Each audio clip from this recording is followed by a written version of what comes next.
Hello friends, അപ്പം നമ്മൾ ഇന്ന് ഉണ്ടാക്കാൻ പോകുന്നത് ബിരിയാണി പോലത്തെ ഒരു റൈസാണ്. ചിക്കനോ മീനോ മുട്ടയോ ഒന്നും ഇല്ലാതെ നമുക്ക് ഉണ്ടാക്കിയെടുക്കാം. വലിയവർക്കും കുട്ടികൾക്കും ഒരുപോലെ ഇഷ്ടപ്പെടുന്ന ഐറ്റമാണ്.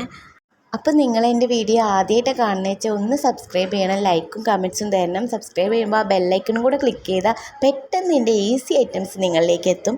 അതിലൊരു 10 മിനിറ്റ് കൊണ്ട് നമുക്ക് പെട്ടെന്ന് തയ്യാറെടുക്കാം. അപ്പോൾ മെനക്കെട്ട പണിയൊന്നുമില്ല അതിന്. അപ്പോൾ കുക്കറിൽ വെളിച്ചെണ്ണ ഒഴിച്ച് പാകത്തിന് വെളിച്ചെണ്ണ ഒഴിക്കുക. എന്നിട്ട് ഉള്ളിയും പച്ചമുളകും ക്യാരറ്റും കൂടെ ഇട്ട് നല്ലപോലെ വഴറ്റി കൊടുക്കാം. ഒന്ന് നല്ലപോലെ വഴന്ന് വരുമ്പോൾ അതിലേക്ക് ഇഞ്ചി വെളുത്തുള്ളിയും ചതച്ചത് ചേർത്ത് കൊടുത്ത് പിന്നെയും വഴറ്റി കൊടുക്കാം. പെട്ടെന്ന് തയ്യാറാക്കുന്നതുകൊണ്ട് പെട്ടെന്ന് വഴറ്റിക്കൊണ്ടേ ഇരിക്കണം നിങ്ങൾ. ഇനി നമ്മൾ അതിലേക്ക് കുറച്ച് ഗ്രാമ്പും കുറച്ച് ഏലക്കയും കറുവപ്പട്ടയും ബേ ലീഫും ഒക്കെ ഇട്ടിട്ട് നല്ലപോലെ ഇളക്കി കൊടുക്കാം.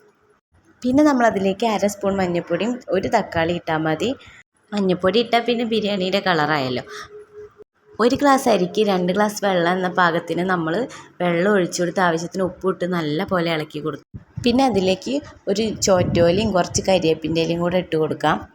പിന്നെ നമ്മൾ ആ അരിയൊക്കെ ഇട്ട് കൊടുക്കാം നമുക്ക്. എന്നിട്ട് നല്ലപോലെ ഇളക്കി ഉപ്പൊക്കെ പാകമാണോ നോക്കാം.